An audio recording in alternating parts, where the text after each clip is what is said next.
மத்த ஸ்மிருதி ஞானம் அபோகனஞ்ச வேதையிஷ்ட சர்வைரஹனேவ வேத்யா வேதாந்தகம் வேத விதேவசாகம் சர்வஸ்யாகம் ருதிசன்னிவிஷ்டோ மத்த ஸ்மிருதி ஞானம் அபோகனஞ்ச வேதையிஷ்ட சர்வைரஹனேவ வேத்யா வேதாந்தகம் வேத விதேவசாகம். இந்த ஸ்லோகத்துக்கு பாக்கியார் அவதாரிக்க வைக்கிறார். அத்த பரமபுருஷ விபூதி பூதௌ சோம வைஸ்வானரௌ அகம் சோமோ பூத்வா அகம் வைஸ்வானரோ பூத்வா இது சாமானாதிகரண்யேன நிர்திஷ்டம். அத்தனை கீழ் 2 ஸ்லோகங்கள் அஸ்மின் பிரகரணே கீழ் 2 ஸ்லோகங்கள். பரமபுருஷனான பகவானுடைய விபூதி பூதௌ சோம வைஸ்வானரௌ. சோமன்னு சொல்லக்கூடிய சந்திரன், வைஸ்வான் என்று சொல்லக்கூடிய ஜாதராக்னி, இவர்கள் பகவானுக்கு விபூதி பூதம். பகவானுக்கு சரீரபூதமான, பகவானுக்கு நியாமியமான, பகவானுடைய ஐஸ்வர்யமாக இருக்கக்கூடிய சோம வைஸ்வானரௌ. சௌ சாமானாதிகரண்யேன நிர்திஷ்டம். அகம் வைஸ்வானரோ பூத்வா அகம் ரசாத்மகா சோமோ பூத்வா அப்படின்னு அகம் சப்த சமானாதிகரம் பரமாத்மாவுக்கு சாமானாதிகரண்யேன சோம வைஸ்வானரும் நிர்திஷ்டம். சரியா? இப்போ இப்படி பகவானுக்கு பூத்தியா இருக்கிற சோம வைஸ்வானர்கள் மட்டும் இல்ல, ஜகத்துல உள்ள சர்வ பதார்த்தங்களும் பகவான சாமானாதிகரம் நிர்தேசத்துக்குரியவை தான். ஜகத்துல உள்ள சேதனா சகல சர்வ பூதங்களும் பகவானுக்கு இந்த நியாமியங்கள், பகவானுக்கு இந்த சாமானாதிகரங்கள் நிர்தேசிக்கத்தக்க விபூதிகள் என்பதை ஏதோ சோம வைஸ்வானர்கள் மட்டும்தான் சாமானாதிகரங்கள் அதிகரங்களான விபூதிகள் நினைக்க வேண்டாம் அப்படின்னு சர்வ சப்த கணிதமாக இந்த ஸ்லோகத்தை சொல்கிறார். சர்வத்தியகாகம் கிருதி சந்தி விட்டார் மத்தா ஸ்மிருதி ஞானம் அபோகனஞ்ச. சர்வத்துக்கு அகம் ஸ்மிருதி சந்தி விட்டா சர்வசிய ஸ்மிருதி ஞானம் அபோகனஞ்ச மத்தா. சர்வபூதங்களுடைய ஹிருதயத்திலையும் நான் சமயத்து பிரமிஷனாக இருக்கேன். சர்வபூதங்களுடையதான ஸ்மிருதி ஞானம் அபோகனங்கள் எல்லாம் எனக்கு அதீனம், மத்தான எனக்கு அதீனமானது.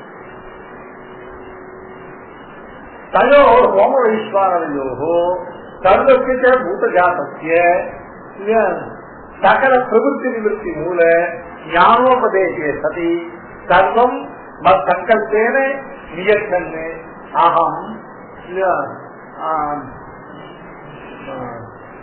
அகம் ஆத்மதயா சன்னிவிஷ்டः.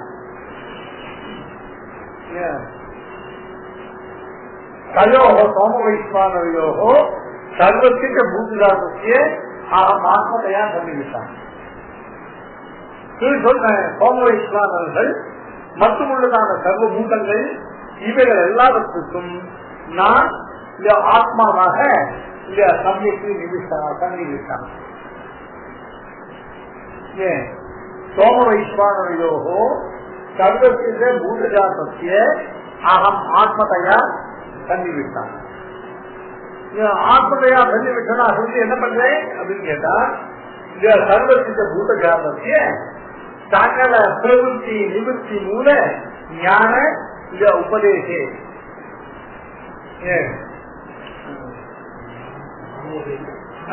ஞானோதய தேசே.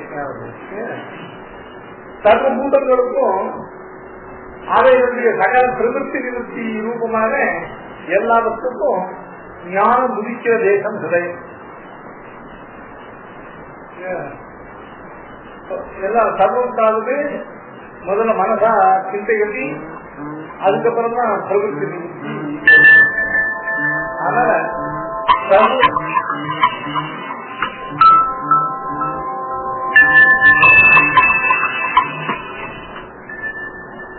சர்வபூதங்களுடையதான பிரவೃತ್ತಿ நிவೃத்திகள் எல்லாவற்றுக்கும் பிரவೃತ್ತಿ நிவೃத்திகள் என்ன அர்த்தம்? ஒரு செயலை செய்கை, ஒரு செயலை செய்யாத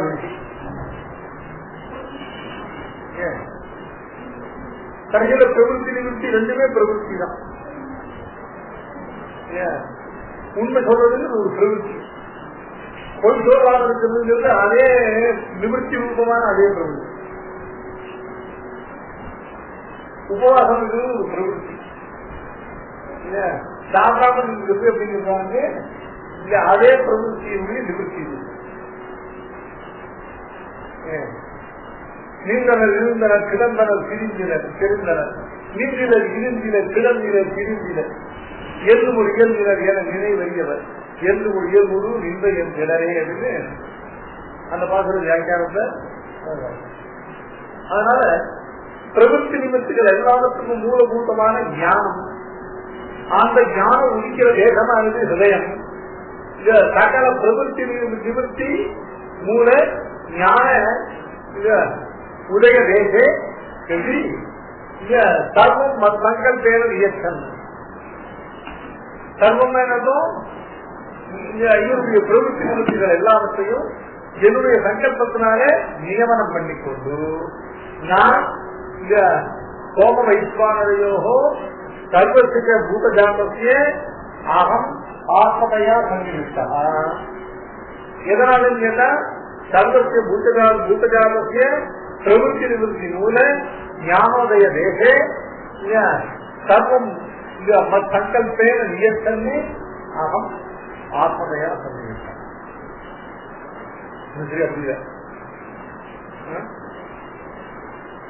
சர்வபூத ஜாதங்களுடையதான ஹிருதயத்துல நான் இருக்கேன் பெருமாள்.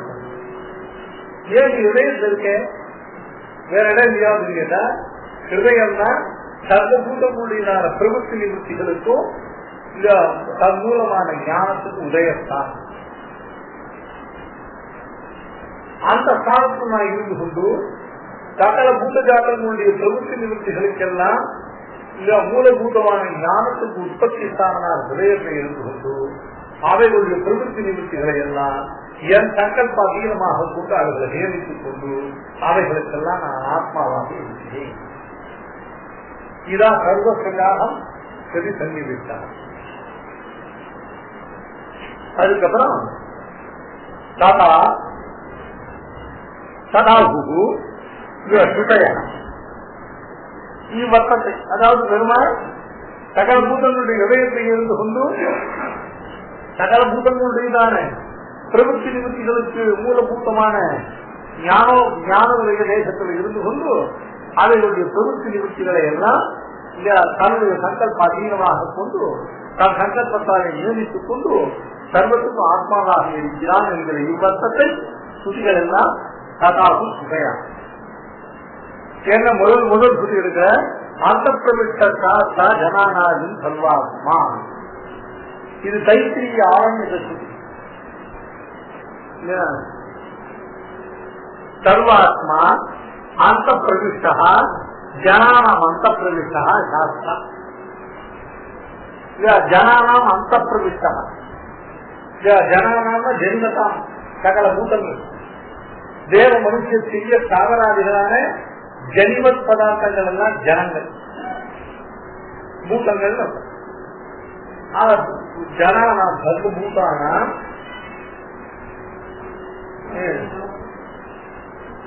சர்வபூதானா அந்த பிரவிஷ்ட அந்த சப்தத்துக்கு ஹிருதயம் மனசு. அதனால அந்த உள்ள அந்த ஹிருதயத்துல பிரவிஷ்டா நியமன அவர்களுடைய பிரவருத்தி நிவர்த்திகளை எல்லாம் அது தன்மூல ஞானத்வாரா அவைகளால் நியமனம் பண்ணி கொண்டிருக்கிற சாஸ்திரா. சாஸ்திர நியமனேன்னு தாது. இப்படி உள்ளவர் யாருங்கிற சர்வாத்மா.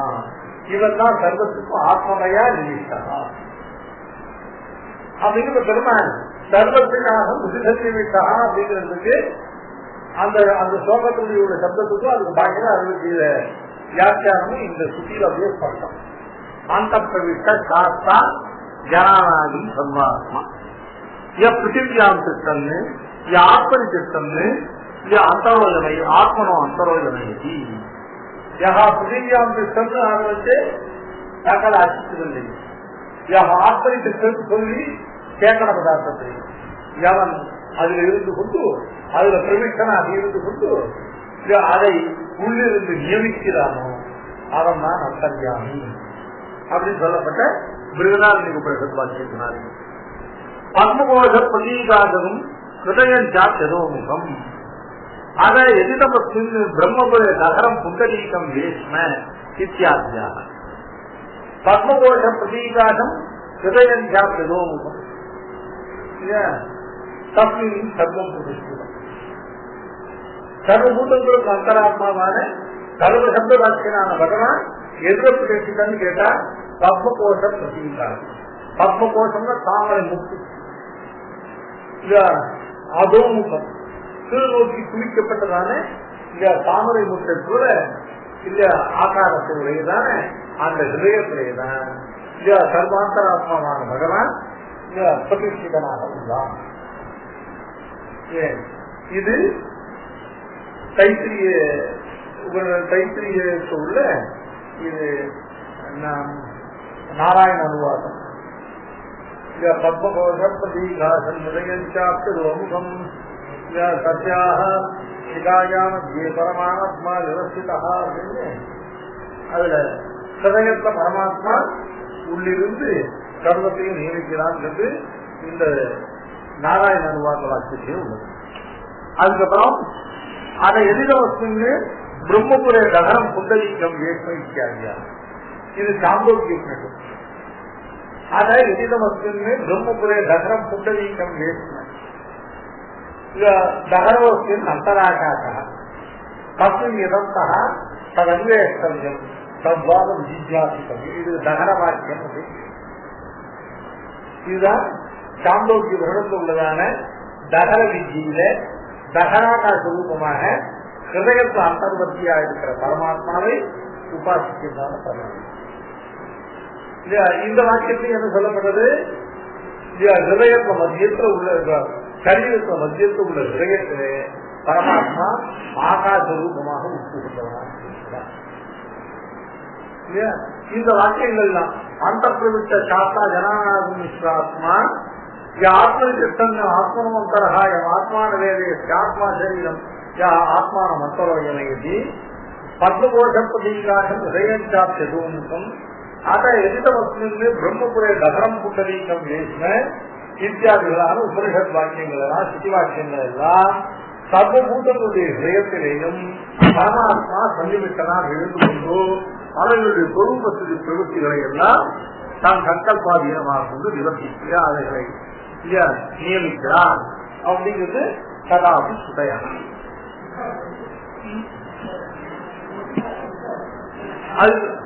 அதுக்கப்புறம் ஸ்மிருதயச்சன் ஸ்ருதிகளுக்கு அடுத்தபடியாக பிராமாயணத்துக்கு ஸ்ருதிகள். ஏன்னா ஸ்ருதிகளுடைய அர்த்தத்தை ஸ்ருதிகள் தான் நிர்ணயித்து கொடுக்கிறது.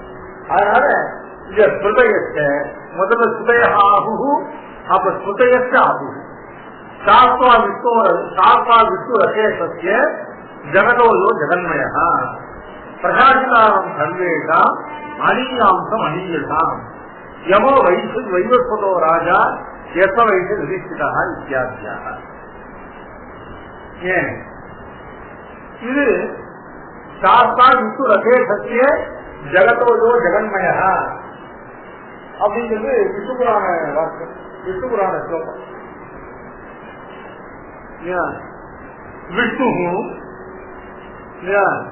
அசேஷஸ்ய ஜெகதா சாஸ்தா ஜெகன்மய. ஏன் பகவான் விஷ்ணு அசேஷஸ்ய ஜெகதா சர்வ ஜெகத்தினுடைய அசேஷஸ்ய ஜெகதா விஷ்ணு சாஸ்தா சாஸ்தான நியந்தன சாஸ்தா விஷ்ணு அசேஷஸ்ய. அது மட்டும் இல்ல ஜெகன்மய. ஜெகன்மயான அர்த்தம் சர்வ ஜெகத்துக்கு அந்தர்யாமியாக உள்ளே நிறைந்தவர். மயஹான்னு சொல்றதுக்கு பிராச்சுரியாத்தே மயக்கு. இந்த உலகம் முழுவதும் யாரால் நிறையப்பட்டது அப்படின்னு கேட்டா இந்த உலகம் முழுவதும் நிறைந்தவன் அர்த்தம். இந்த உலகம் முழுவதையும் சரீரமாக கொண்டு இவைகள் ஆத்மாவாக நிறைந்து. இது பாக்கியத்துல ஸ்ரீபாக்கியத்துல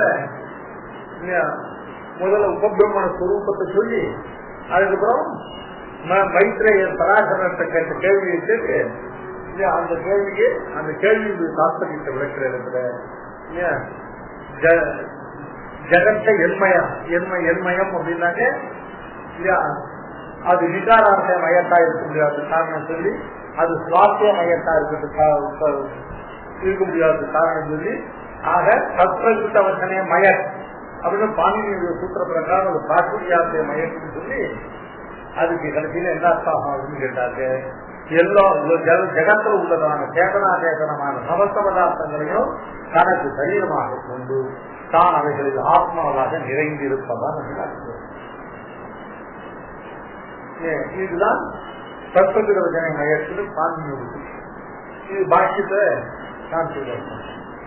அதனால ஜெகன்மயகான ஜெகத்துக்கு அந்தர்யாமியாக ஜெகத்திலே நிறைந்தவன், ஜெகத்தை தனக்கு இருப்பிடமாக கொண்டு அந்த ஜெகத்து முழுவதையும் தான் நிறைந்திருக்கிறவன். அப்படிப்பட்ட விஷ்ணு அதேசத்து ஜெகதா சாஸ்தா. இது விஷ்ணுபுராண வாக்கியம். பிரசாதிதாரம் சர்வேஷாம் அனியாம்சம்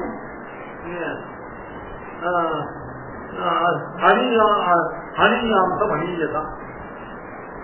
இது கீதையிலே 8வது அத்தியாயத்திற்கு சொல்லணும். கைவல்யாசி திருமாலை எப்படி உபாசிக்கணும், என்ன ஆட்டாரத்தை உபாசிக்கணும் சொல்றது. பிரசாதிதாரம் சர்வேஷாம் அனியாம்சம் 8வது அத்தியாயம் 3வது சொல்லணும். எப்ப 8வது அத்தியாயம் உனக்கு அது ஒரு 7வது 8வது சொல்லணும். அதான் 3வது சொல்லணும். என்னென்ன நான் சொல்லி 3வது சொல்லணும். அது அந்த காலேஜ்ல ஒண்ணால அதுக்கப்புறம்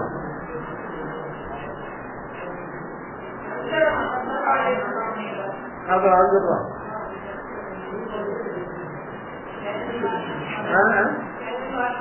அதுக்கப்புறம் அதுக்கப்புறம் அதுக்கப்புறம் அதுக்கப்புறம்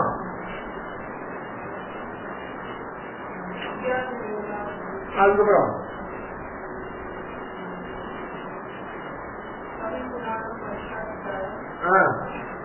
கவி புராணம் சாஸ்திரம். அது யோகத்தோட முதல் வார்த்தை அது வராதனால பிரசாதிக்காரம் சர்வேகம், அது அனுசாஸ்காரம் சர்வேகம், அனியாம்சம் அனியதாம். சர்வேகம் பிரசாதிக்காரம், சர்வேகம் பிரசாதிக்காரம் அர்த்தம் பிரகர்ஷேன சாட்சித்தாரம் இல்லையா. பகவானுடைய நியமனத்திலே சாட்சித்தான நியம்தான். பிரசாதித்தான்னாக்க எப்படிப்பட்ட நியம்தான் கேட்டா, தன்னுடைய நியமனத்தை யாராலும் மீற முடியாதுதான் அனதிலிங்க நியமான சாசனத்தை அப்படிப்பட்ட சர்வேகம் பிரசாதித்தாரம் அனியாம்சம் அனியதாம். அனியாம்சம் அனியாங்க சொல்றதுக்கு ரொம்ப சின்னதுன்னு அர்த்தம் இல்லை. அனியாங்க சொல்றதுக்கு ஜீவன் சேதனம் அர்த்தம். அந்த சேதனனுக்கும் உள்ள அவனுக்கு அந்தராத்மாவாக. அதனால சர்வாந்தராத்மாவான பகவான் இல்லையா எல்லாவற்றையும் உள்ள வியாபித்து எல்லாவற்றையும் நியமிக்கிறவன் அப்படிங்கிறது. பிரசாதித்தாரம் சர்வேஷாம் அனியாம்சம் அனியதாம் அப்படிங்கிற சொல்றதாலையும். அதுக்கப்புறம்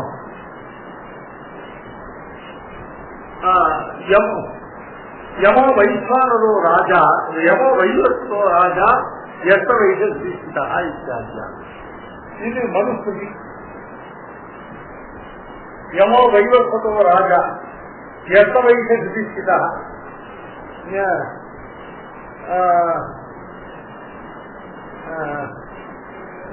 அத்தேன் அவிவாதஸ்தே தேனதேல் அவிவாதஸ்தே மா கங்கா மா குருன் கமன் அப்படின்னு ஸ்லோகனோட முழு ஆகாரம். யமோ வைவஸ்வதோ ராஜா யஹ தவ ஏஷ யுதிஷ்டிதா.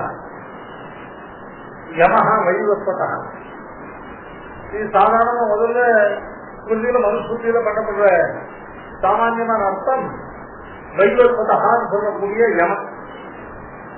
அதனால அந்த எல்லாருடைய பிராணியும் அபகரிக்கிற கடைசியில் கொண்டு ஒரு யமன் இருக்கானே, அந்த யமன் தான் வைவஸ்வதோ யமோ வைவஸ்வதா இல்லையா. யா தவ ஏ தவ சதிஷ்டிதா,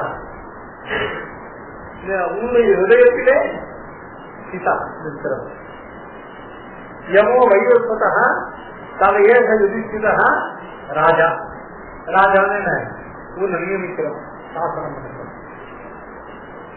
யமோ வைவஸ்வதோ ராஜா எத்தவைஸ்திதா மாசேத் அவிவாதத்தே தேனச்சேத் அவிவாதத்தே. அவனோடு உனக்கு விவாதம் இல்லாமல் இருக்குமானால், அவனோடு உனக்கு அல்வருக்கு இல்லாமல் இருக்குமானால், நீ கங்கைக்கோ கங்கை முதலான புண்ணிய தீர்த்தங்களுக்கோ குருக்ஷேத்திரம் போன்றதான புண்ணிய கஷேத்திரங்களுக்கோ செல்ல வேண்டிய அவசியம் இல்லை. மா கங்கா மா குரும் கமன. ஏன் அங்கெல்லாம் யாரு போகணும்? பாப்பம் உண்டாகும், பாப்பத்துறைக்கு போகணும். இவனுக்கு பாப்பம் உண்டாகாது, அதனால பாப்பத்தை துறைக்கிறதுக்கு புண்ணிய தீர்த்தங்களுக்கும் புண்ணிய கஷேத்திரங்களுக்கும் போக வேண்டும். மா கங்கா மா குரும் கமன. எப்போ சேனச்சேர் அவிவாதத்தை, அவருக்கு உனக்கு விவாதம் இல்லாமல் இருந்தான். யாருக்கு? ஹிருதயத்தை அந்தஸ்தனாகிற யமனாகிற வைஸ்வானவனாகிற ராஜா. இது நம்ம சித்தாந்த ரீதியா இதுக்கு அர்த்தத்தை வீட்டுல பச்சில நீண்டம் முத்தவன் நீண்டம் பாசி தெரிஞ்சாங்க.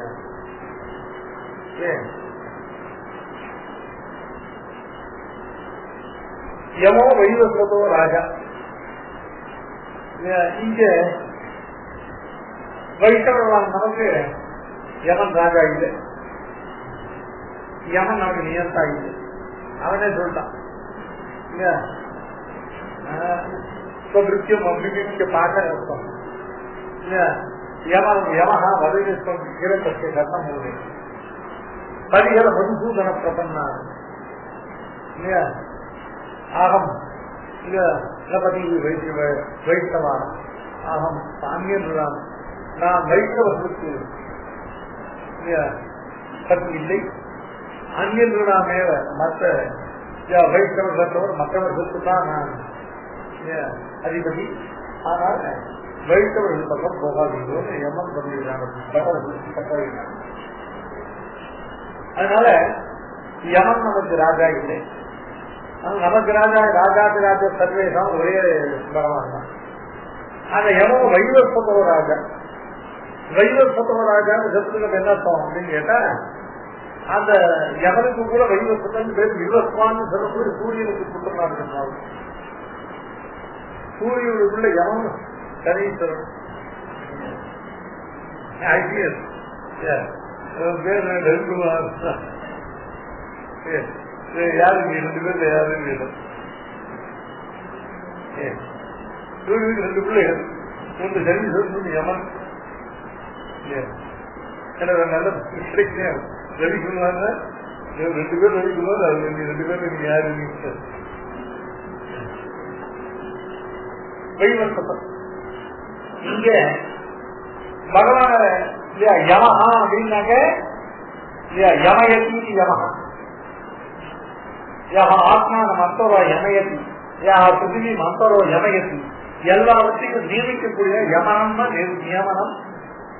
யமயத்தின்னா நியமயதி, அதான் யமயதி யமஹா நியம்தான்.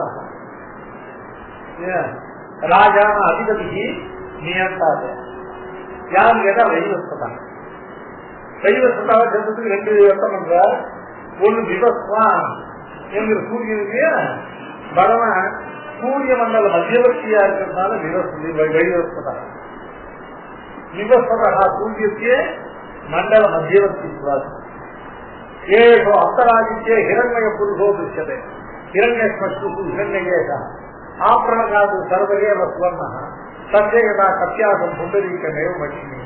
இது அல்லாத்திய உதித்தினாக உதய நிறவை சர்வேந்திய பாகமத்தியனா ஏவமே சாந்தோஜி சொல்லிட்டு அவர் சூரிய மண்டல ஆதித்ய மண்டல மத்தியவர்த்தி, ஜேயசதா கவிந்திர மண்டல மத்தியவர்த்தி, நாராயண சர்விஜாசன சன்னிவேஷா. அதனால சூரிய மண்டல மத்தியவர்த்தித்வாது விவஸ்வானாகிற சூரிய மண்டல மத்தியவர்த்தித்வாது வைவஸ்வதா அதவா வைவஸ்வதம்னா விவஸ்வதா ஜனகிதாபத்தியம். விவஸ்வான் சூரிய குரு இருக்கு இல்லையா, சூரிய குருக்கு அவசரித்த காரணத்தாலும் பகவான் விவஸ்வதா. யமோ வைவஸ்வதோ ராஜா அப்படின்னா சூரிய மண்டல மத்தியவர்த்தியான சூரிய வம்சத்தை வந்து அவசரித்தவனான சர்வ நியந்தாவான பகவான். அவன் தவ சுதிஸ்திதா, ஏக பகவான் தவ சுதிஸ்திதா, உன்னுடைய ஹிருதயத்திலே இங்கே அந்தர்வர்த்தியாக ஸ்திதமாக இருக்கிறான். இந்த சுதித்த ஸ்லோகத்துடைய அர்த்தம் ரொம்ப சொல்றாங்க. யமோ வைவஸ்வதோ ராஜா எத்தவைஸ்திதா தேன ரவிவாதத்தே, அவனோடு உனக்கு விவாதம் உண்டாகாமல் இருந்தால், அவிவாதம்னா என்னட்டும் விவாத அபாதம். என்ன விவாதம் வரும்போது அவன் தொம்மைன்னு சொன்னான்னா இல்ல இல்ல அகம்னு சொல்லக்கூடிய விவாதமின்மை. தேன அவிவாதா நவச்சே, அவனோடு உனக்கு விவாதம் உண்டாகாமல் இருந்தால் நீ எந்த விதமான பாப்ப சம்பந்தமும் ஏற்படாது. அந்த பாப்பத்தை நீ குறைப்பதற்கு உபாயப்பட வேண்டிய அவசியம் இல்லை. அதனால யமோ வைவஸ்வதோ ராஜா எத்தவைஸ்திதா தேன தேன விவாதஸ்தே மாதம்மா குரு உங்கமஹா அப்படின்னு சொல்லி இது மனுஸ்மிருதியில பகவான் எல்லோருடைய ஹிருதயத்தில் இருந்து எல்லோருடைய ஞானத்தையும் நியமிக்கிறான் அப்படிங்கிறது ஆச்சு.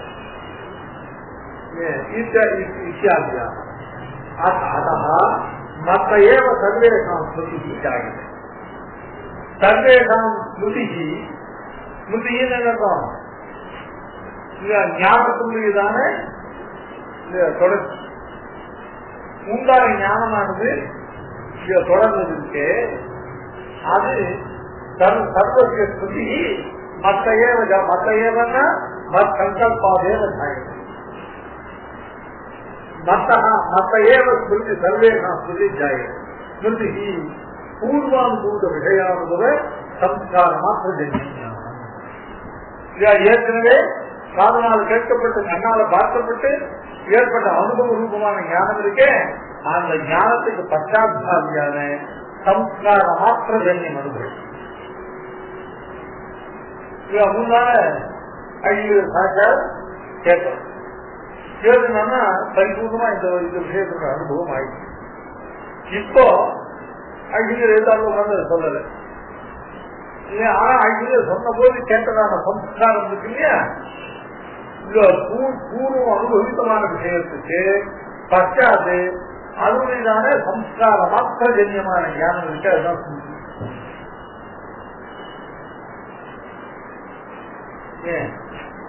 முன்னால பதிலுக்கு போனோம். பத்ரினா இந்த கண்ணால பார்த்து போகணும் அனுபவிச்சு. இப்போ பதில் விஷயமான ஸ்மிருதி வரும். அந்த ஊரை எப்படி இருக்குதான் எடுத்து போனோம். அங்கதான் ஆச்சாரியன் பதில் இருந்த ஒவ்வொன்றையும் மதிப்பு. இப்ப பதில் நம்ம கண் முன்னால இல்லை. பதிலிய முன்பு இந்திரிய ஜன்யமான பிரத்யட்ச ஞானத்தால பார்த்து அனுபவித்த அனுபவம் இருக்கு இல்லையா, அது சம்ஸ்கார மாத்திர ஜன்யமான ஞானம் இருக்கு. அதான் ஸ்மிருதி.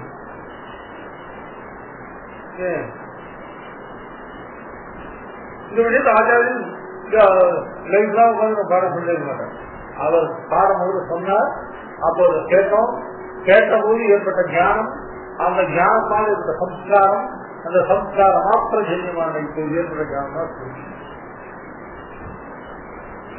அது என்னென்ன வார்த்தை சொன்னார், அந்த வார்த்தை எந்த வார்த்தை அழிச்சு சொன்னார், எந்த வார்த்தை அழித்தான்னு சொன்னார், இல்ல எந்த வார்த்தைக்கு எப்படிலாம் இல்ல பாரதி எப்படி செய்யலான்னு சொன்னார். அதெல்லாம் அந்த சம்ஸ்கார மாத்திர ஜன்ய ஞானம் ஸ்மிருதி. அதான் ஸ்மிருதி.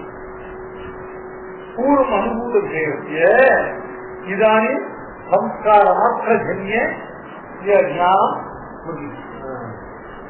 அதுக்கப்புறம் இந்திரிய லிங்காகம இல்ல யோகா வஸ்து நிச்சயம் இந்திரிய ஆகம யோகா வஸ்து நிச்சயம் இந்திரியம் இந்திரியம் பிரத்யக்ஷ ஞானம்.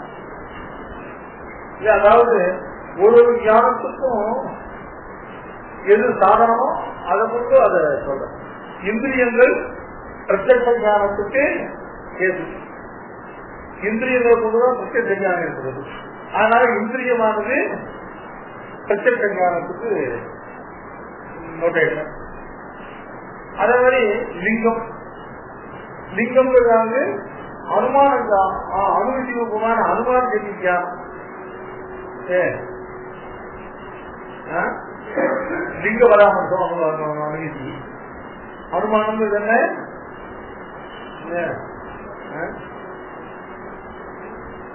அதாவது எந்த விஷயத்தை இப்போது அறிய வேணுமோ அறியப்பட வேண்டிய விஷயத்தினுடையதானே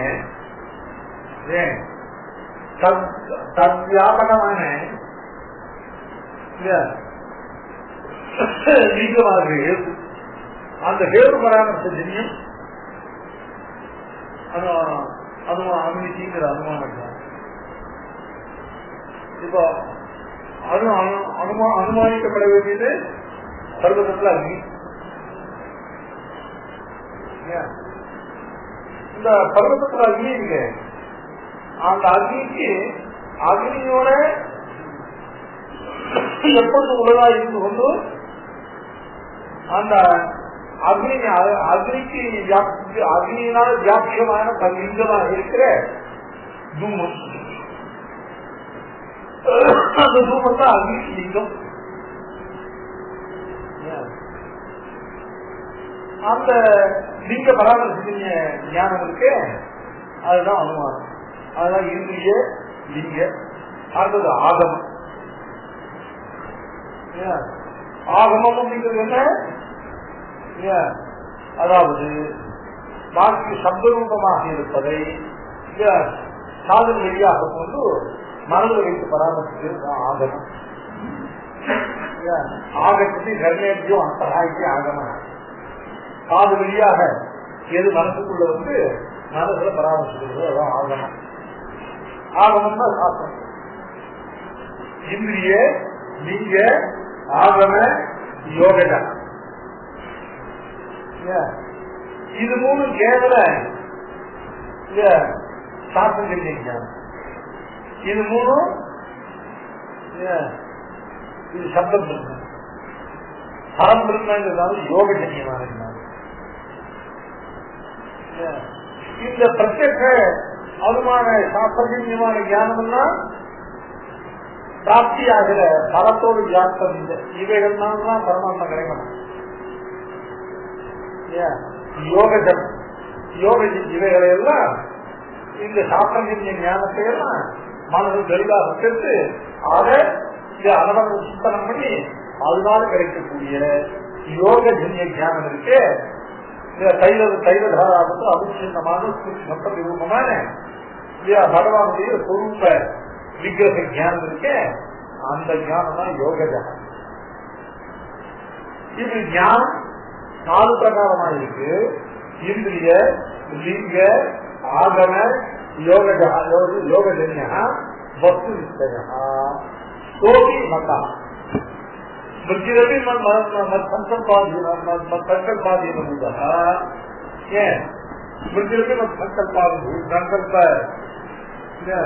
மத்சங்கல்பாயத்தா ஞானமப்பி மத்சங்கல்பாயத்தா. அபோகனம், அபோகனம்னாக்க ஞான நிவர்த்தி. ஊகனம் அபூகனம்.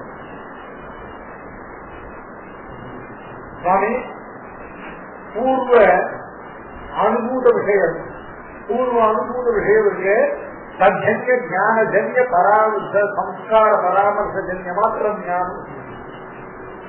அந்த ஸ்ருதியும் மதீனம் இந்த சுத்தி இல்லைன்னாக்கே ஒன்றும் பிரயோஜனம். ஜனம் வந்து அகில போன ஜென்ம அதே ராசம் இன்னைக்கு அகில போன ஜென்ம சேவை பங்காற்றுறீங்கிறதுனால என்ன ஞானம் பிராப்தமாட்டோம், அந்த ஞானம் நான் நாளைக்கு சம்ஸ்காரத்துல இருந்து அது புத்திரூபமான ஞானம் ஆனாலும் அடுத்த நாளைக்கு பாராட்டு வந்தேன். இல்லைன்னா அவங்களுக்கு நம்மளுக்கு ஆகலாம். காந்தேவும் திவ்ய ஞானமும் அதுக்கு ஆச்சாரியம் பிரயோஜகனா சிஷ்யன் பிரயோஜகனா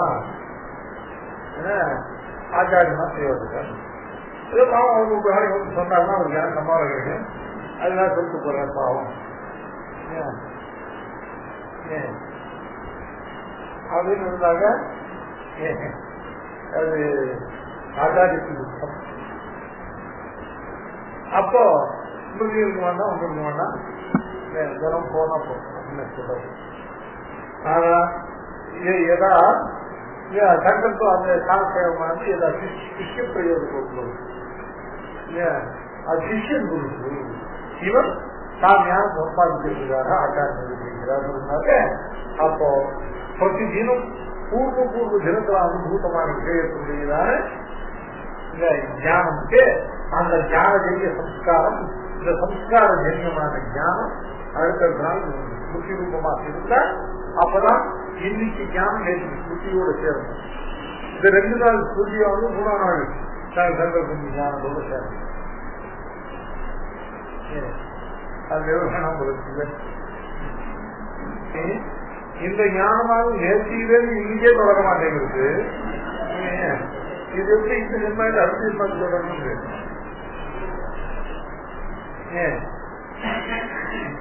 நேற்றுக்கு உண்டான ஞானமே இன்னைக்கு இல்லை.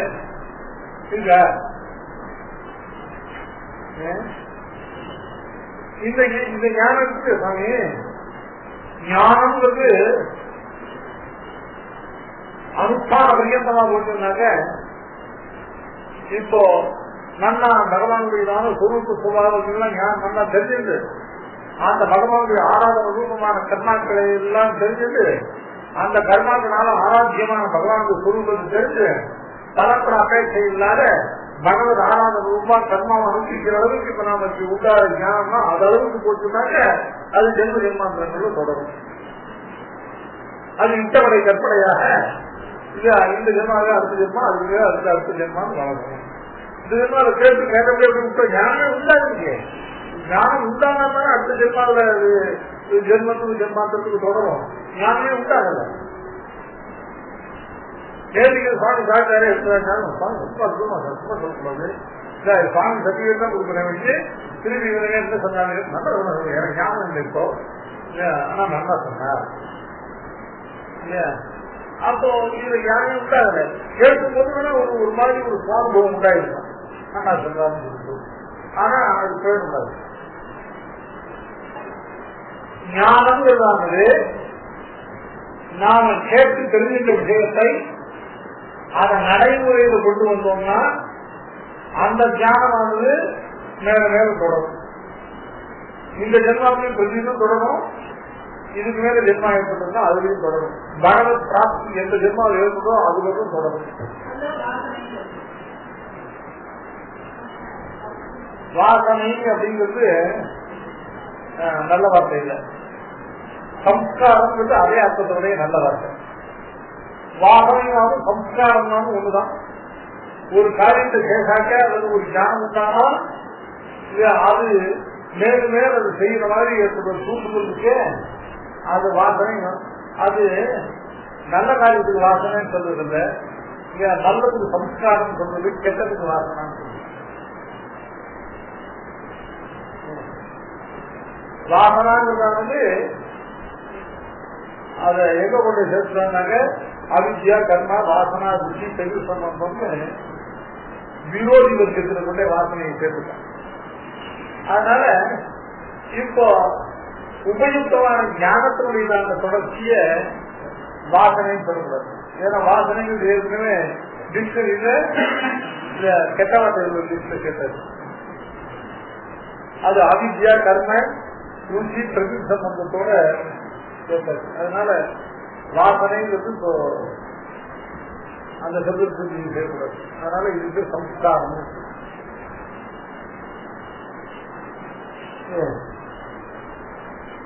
வாசனாவுக்கும் சம்ஸ்காரத்துக்கும் ஃபங்க்ஷனலி ரெண்டு ஒண்ணுதான். நல்ல விஷயங்கள்ல வருது சம்ஸ்காரம், கெட்ட விஷயங்கள்ல வருது வாசனை. அதனாலதான் நம்ம சம்பிரதாயத்துல ஞானம் ஒண்ணு உண்டானால் அந்த ஞானமானது இது அனுஷ்டானத்துல வரணும். தமிழுக்கு ரொம்ப சிம்பிளா சொன்னோம். கற்பவை கசடர இருக்க கற்பது அதற்கு தக இருக்க, அதற்கு தகன தான் கட்ட கல்விக்கு தக்கவாறு இருக்கேன்னு என்னதான் அது ஸ்திதி உடையவனாக இருக்கும். இந்த நிற்க அதற்கு தகங்கிறது இல்லைன்னா அதை கட்டவை ஏற்பாடு. அது எவ்வளவுனா நிற்கும் நிற்கும்.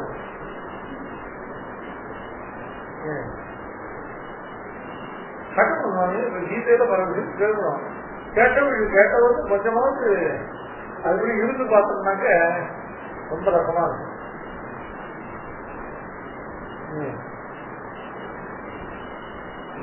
கீதையில ஒரு மொத்தமும் நல்ல விஷயம். நான் என்ன தோன்று கேட்டாங்க, கடைசி பிரபத்தி வந்து என் முன்னால் சொன்னதெல்லாம் அவசியம் இல்லை அப்படின்னு இதெல்லாம் ரைட் ஆஃப் ஆயிடுதுன்னு நினைக்கிறோம். இல்லை வேற வேற என்ன சொல்லிட்டாங்க, முன்னால சொன்னதெல்லாம் வேண்டாம்னு இருக்குது. முன்னால சொன்னதெல்லாம் பலசாதனத்தான் வேண்டாம்.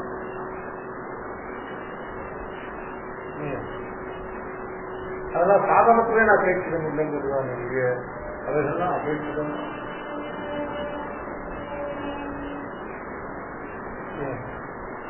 அது வந்து நம்ம பார்த்தோம்னாக்க ஞானம் உண்டாகும். ஞானம் உண்டாச்சுன்னாக்க அப்பதான் ஞானம் உண்டானாதான் ஞானத்தின் சம்ஸ்காரம் உண்டாகும். சம்ஸ்காரம் உண்டானாதான் சம்ஸ்காரத்தின் புத்தி உண்டாகும். புத்தி உண்டானால்தான் உத்தரவுல ஞான சம்யோகம் ஏற்படும். முதல் நாள் படிச்சதுலயே ஞானம் உண்டாது, அதனால சம்ஸ்காரம் உண்டாது, புத்தி உண்டாகலன்னா உத்தரவுத்தர ஞானம் இருக்குன்னா ஆதாரமே இல்லாம போயிடும். நேற்றுக்கு படிச்சதோட இன்னைக்கு படிக்கிறதுக்கு சம்பந்தம் தெரியும்.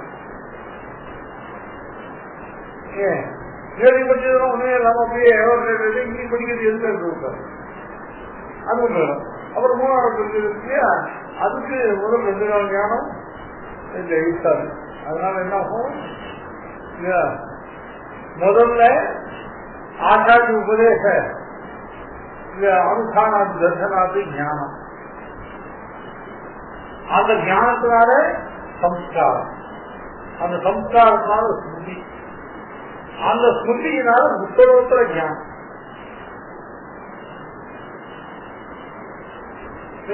முதல் சொல்றதுக்கு அர்த்தம் ஞாபகம், 2வது சொல்றது எழுந்து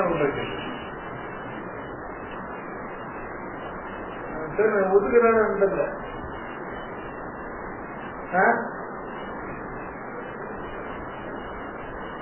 இது சொல்ற இந்த ஞானம் ஜென்ம ஜென்மாந்தரத்துக்கு தொடரும். எப்பன்னு கேட்டா ஜென்ம ஜென்மாந்தரத்துக்கு தொடரும்படியான ஆகாரத்தை அதை கொண்டு வைக்கணும். இதுவரைக்கும் வாசிச்சதெல்லாம் பல முறை ஆலோசனை பண்ணி அவைகளை எத்தனை நம்மளால பிராக்டிஸ் பண்ணும். ஏன்னா இதெல்லாம் பிராக்டிஸ் பண்றதுன்னா என்ன, இவர் அத்தனையும் பகவானுடைய ஆராதனை. இந்த கீதை மட்டும் இல்லை, இந்த கீதை மற்றமுள்ள சாஸ்திரங்கள் எல்லாத்தையும் சொல்லப்பட்டதெல்லாம் பகவானுடைய ஆராதனை. இவைகளை எல்லாம் பகவானுடைய ஆராதனமாக அறிந்து இந்த ஞானத்தை கொண்டு பகவான் ஆராதிச்சுட்டே இருந்தோம்னால் இந்த ஞானமானது எப்ப நமக்கு மோசம் உண்டாகுதோ அது வந்து ஜென்ம ஜென்மாந்தரங்கள் தொடர்ந்து வந்தது. இல்ல ஏதோ படித்தோம் புரிஞ்சமா இந்த அப்புறம் புரியல அப்படியே பாக்கியம் இந்த ஞானம் இல்லையா, இந்த கேவல இந்த சப்தஜன்ய ஞானமானது ஒரு பொழுதும் தொடர்பும் தொடாது, பலத்தோட ஜாபகமும் ஆகாது. எதுக்கு நிவாசாமி பலத்தோட ஜாபகம், எது பலத்துக்கு சாதனம் கிடைக்கிறாங்கன்னா பகவானுக்கு ஏற்படுற பிரீதி தான் பலத்துக்கு சாதனம். அதை தவிர வேற எதுவும் வேற பல சாதனை எதுவும் கிடையாது. வெறும் ஞானம் எப்படி பகவானுக்கு பிரீதிக்கு விஷயமாகும்? அந்த ஞானத்தை கொண்டு பண்ணப்படுறதான பகவத் ஆராதனம் தான் பகவானுடைய பிரீதி. ஆராதனை அந்த பற்றில் புதுங்கி அந்த ஆராதனை மட்டும் இல்லை, மனதான பகவான பிரீதி பூர்வமாக இப்படி இப்படி சேர்த்து சிந்தனம் தத்துவம் சொன்ன அந்த 1000 குணங்கள்ல ஒரு குணத்தை எடுத்துட்டு ஆஹா இந்த குணத்தை உடையவன் பரமாத்மா, ஆனா அந்த குணத்தை பிரீதி பூர்வமா திரும்ப திரும்ப திரும்ப அது சிந்தனம் பண்ணணும். பந்தார சொபத்தை அப்படின்னா தன்னுடைய பக்தர்களால இல்ல பந்தம் ஒரு குணத்துக்கும் அதுக்கு நான் இருக்காங்க. அதை நினைச்சு பார்த்தோம்னா அந்த குணமாதி எங்க கொண்டு ஏன் ஏன் அது மாதிரி பந்தார் சற்பாடு சொபத்தை அப்படின்னு இந்த 10 அறிவுக்கு எழுதியவன் அப்படின்னு ஒரு குணத்தை எடுத்து சிந்தனை பண்ணி பார்த்தோம்னா அது மாதிரி பகவான சப்த குண யுக்தனாக இந்த சிந்தனம் பண்ணுவதே அதுதான் பகவானுடைய ஆராதனை. ஏன் ஏன்னா அந்த ஆராதனத்தை புதுசு மாத்திரம் பண்ணா ஸ்ரீயும் பண்ணதான் இருக்கு. அப்ப அது சர்வாதிகாரம் ஆராதனை இல்லை, அது அவன் கல்வியே அப்படி பொருத்தமா இருந்தது.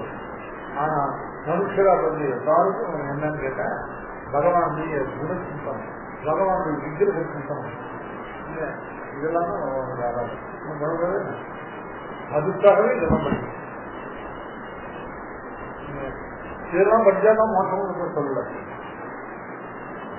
தானேமா இங்க இருக்கிறவா நம்ம எல்லாருக்கும் மோட்டம் கையில் இருக்கு, இனிமே அதுதான் ஒன்றும் பண்ண தேவையில்லை. இனிமே ஒரு காரியம் பண்ணி மோட்டம் சம்பாதிக்க முடியாது. ஆனா இதெல்லாம் திரும்ப திரும்ப இதெல்லாம் சிந்தனை பண்ணணும்.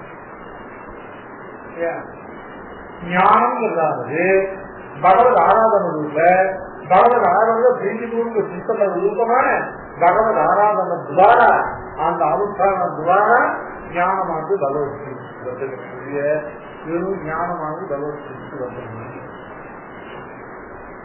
எனக்கு எல்லா கண்டமும் ஆரம்பத்தில் கிடைக்கிறது வாசிப்பேன் அப்படின்னா அங்கிருந்து ஜனாதிபதி பட்டு நிறைய சம்பாவனாங்க. அதை கொண்டு பகவத்கீதை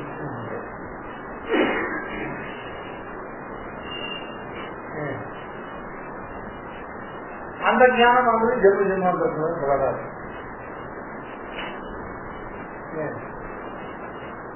வாஸ்தவ ஞானம் சொன்ன எது பகவானுடைய பிரீதிக்கு ஏற்றுவார்களோ சம்ஞாயிதே என சதர்ப்பதோகம் சத்தியம் பரம் நிர்மலம் ஏகரூபம் சந்திருஷ்ய தேவா தெரிஞ்ச தேவா சஜானம். அஜானம் மட்டும் வந்து இதை தவிர மற்ற எல்லாம் அஜானம்.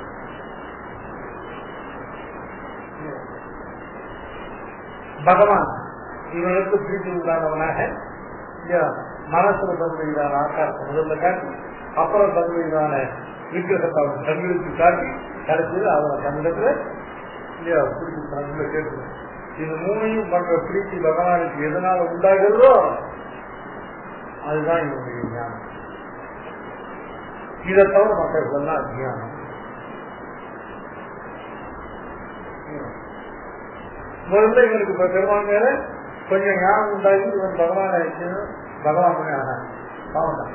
இவனுக்கு முதல்ல இவன் மனசுல நம்முடைய அனுபவத்தை பரிபூர்ணமா உண்டாக்குவோம்னு முதல்ல சம்ஞாயம். இவனுக்கு பகவான் மனசுல விளைந்து நின்று நம்ம மனசுல பூர்ணமா அனுபவிச்சு ஏற்படுது. அந்த அனுபவம் தலைக்கட்டி காப்பித்தவாறே என்ன பண்றான், இவனுக்கு கண்களுக்கு தன்னுடைய ரூபத்தை காட்டுறான். அந்த பகவானுடைய ரூப சாட்சாத்காரத்துக்கு அவன் ஒரு நிமிஷம் இங்க இருக்கணும். அவன் குறித்து பற்றி இல்லையா உடனே அடுத்த க்ஷணத்துல அவன் மோசத்தை வழி பண்ணி விடுவான் இல்லையா. பெருமாள் அதுக்காக தான் இவனுக்கு தான் இருக்க முடியாத காரணம் தான் இவருக்கு தலைக்கியானத்தை உண்டு பண்ணி இல்லையா தலைக்கியா அவனை தன்மை சேர்த்து மூணு கட்டி சொல்லிப்பாங்க இல்லையா. இதுதான் பகவானுடைய ஞானம், பகவானுடைய பிரீதிக்கு விஷயம். அது எதனால உண்டாகும்? வெறும் புத்தகங்களை வாசி ஆண்டாண்டு உபதேசம் கேட்டா போராது, உபதிஷ்டமான ஞானத்தைன்னா இந்த மனசு சிந்தனை அதுதான் அதுதான் அதுதான் குணானுபவம். இந்த குணானுபவம் பகவான் நம்முடைய குணங்களை பூமிகளும் அனுபவிக்கிறான், நம்முடைய வழிவழக விக்கிரகத்தை பூர்ணமா அனுபவிக்கிறான்னாக்க அதுதான் பகவான்.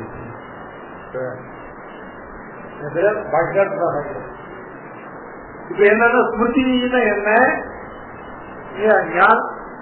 ஞானஜன்யமான சம்ஸ்காரஜன்யம் தான் ஸ்மிருதி. அதனால முதல்ல ஸ்மிருதியை போட்டார், அப்புறம் ஞானத்தை போட்டார். ஏன்னா ஸ்மிருதி இல்லாத உத்தரோத்தர ஞானத்துக்கு ஆச்சரியம் இல்லாம போயிடும். அதனால முதல்ல ஞானம் உண்டான ஸ்மிருதி, அதுக்கப்புறம் ஸ்மிருதி சம்பாதி உத்தரோத்தரமான ஞானம். அப்புறம் அபோகனம். அபோகனமான ஞான நிவர்த்தி. ஞானத்துடைய அனுவர்த்தி ஸ்மிருதி, ஞானத்துடைய நிவர்த்தி. ஞானம் பெருது.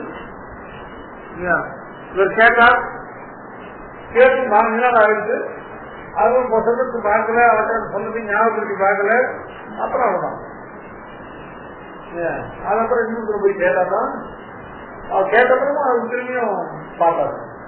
எத்தனை தரம் கேட்டாலும் அந்த ஞானமானது இவனுடைய பிரயத்தத்தால் அனுவர்த்திக்காத பட்சத்துல அது நிவர்த்தியா அடைஞ்சது. அதுதான் அப்போகணம்னு திரும்ப அவருக்கு ஏக சம்பத்திராகி அப்படின்னு அதெல்லாம் சும்மா அதெல்லாம் மனுஷனை கவனிக்கிற வழி. அப்படிலாம் யாரும் கிடையாது எனக்கு தெரிஞ்சு. ஒரே ஒரு கேட்டா போகும், அதாவது எல்லாத்தையும் யாருக்கு நமக்கு பிடிக்க, யாரு நல்லா பிடிக்கலையோ அவளை பற்றி சொல்ல வேண்டிய விஷயம் என்ன. அதனால என்ன பண்ணோம், ஞானம் முதல்ல ஞானத்துடைய அனுபூர்த்தியாகிற ஸ்மிருதி. அந்த ஸ்மிருதி தான் உத்தரோத்தர ஞானத்துக்கு ஆசிரியம். இந்த ஸ்மிருதியும் உத்தரோத்தர ஞான ஆசிரியமான ஸ்மிருதியும் அந்த உத்தரோத்தர ஞானம் இல்லைன்னா அப்பப்போ வர ஞானங்கள்லாம் அப்பப்போ நிவர்த்தி அடைஞ்சது. லௌகியமா சொல்லணும், இந்த காலம் அந்த காலம் இருக்குது, அவ்வளவுதான் உண்டாகும். அதான் அப்போதான் இந்த சகல பூதங்களுடையதான பிரவൃத்தி நிவர்த்தி மூலங்களாக இருக்கக்கூடிய இந்த ஞானம் இருக்கு இல்லையா, இந்த ஞானம் இவைகளுடைய ஸ்மிருதி என்ன, இவைகளுடைய ஞானம் என்ன, இவைகளுடைய அப்போகனம் என்ன, எல்லாம் சங்கல்பாவே எல்லாம். இந்த ஸ்மிருதி என்ன, இந்த ஞானம் என்ன, இந்த அப்போகனம் என்ன, அப்போகனம் மரபி, இவைகள் எல்லாம் என்னுடைய சங்கல்பத்தால தான் உண்டாகும். இவைகளுக்கு என் சங்கல்பத்தின் வெளியே உட்காந்து என்ன பண்ணுவோம், நான் அந்த ஹிருதயத்திலே இருக்கும். அதனாலதான் சர்வசியாக அவன் தனிப்படையில எல்லாம் உப்பு போனாலும் சரியா பண்ணா தனி பண்ணாலும் சரி பண்ணா தனி பண்ண எடுக்க மாட்டேன். இல்ல உங்களால் சாம இருக்கிற முன்னே திருவிழாம கட்டாட்டம் நல்லா கொடுத்துருக்காங்க, அதெல்லாம் பார்க்கணும் உங்களாலும் இருக்கும். எதிர தனக்கு அதிகமாக இருக்கணும் அந்த இருக்கணும் இல்லையா. இப்போ இவன் ஞானத்தை இந்த சொல்லி ஞானம் அப்போகனாதிகள்லாம் தன் கண்ட்ரோல் பயணம் பண்ணாங்க. இதுக்கெல்லாம் உற்பத்தி பண்ண மாதிரி வெளியே போகிறாங்க. அதனால்தான் சர்வத்தை எதிர கண்ட்ரோல் பண்ணுமோ அந்த இருக்கும். கையில உப்பு மீனாலும் கரெக்டா போனா எல்லாம் செக் பண்ணோம், அதை கட்டோடு வச்சுக்கணும்னா சரி பண்ணி எடுத்து அடுத்த கட்ட பண்ணுவோம். சாமான உள்ளாம இருக்காங்க அப்படின்னு அதெல்லாம் கண்ட்ரோல் பண்ணணும். உள்ளான போவாங்க எதிர கண்ட்ரோல் பண்ணுவோம். அது அந்த சார்ந்த இல்லையா பெருமாள் எதிர கண்ட்ரோல் பண்ணா சர்வபூதங்களுடைய பிரவೃத்தி நிவர்த்தி ஹேத்துபூதமாக இருக்கிற ஞானத்தினுடைய உதயஸ்தானமாகிற இந்த ஹிருதயத்துலதான் இந்த ஸ்மிருதி ஞானம் அப்போகனம் ஞான நிவர்த்தி இவைகள்லாம் உண்டாகிற காரணத்தாலே இவைகளை எல்லாம் தன்னுடைய சங்கல்பத்துக்கு அதீனமாக கொண்டு சர்வத்திற்காக புதி சன்னிவிட்டான். அதையாத மத்த ஸ்மிருதி ஞானம் அப்போகனம். அதான் உங்க ஒரு காலம் எல்லாம் நான் கட்டோட நான் அங்கேதான் இருக்கேன் சொன்ன மாதிரி பகவான் இந்த ஸ்மிருதி ஞானம் அப்போகனம் என்ன விட்டு நடக்கல கட்டோட. ஏன்னா நாங்க தான் இருக்கேன் இல்லையா. சர்வத்திற்காக புதி சன்னிவிட்டால் அதையே மத்தா ஞான அமோகம் வேடைச்ச சர்வையே அனேக நல்ல புரியும். ஏன்னா மேல அர்த்தம் கொடுப்பார் துவாரி ஒப்பு சொல்லுவது அடுத்தது நேர புருஷோத்தம் எழுதி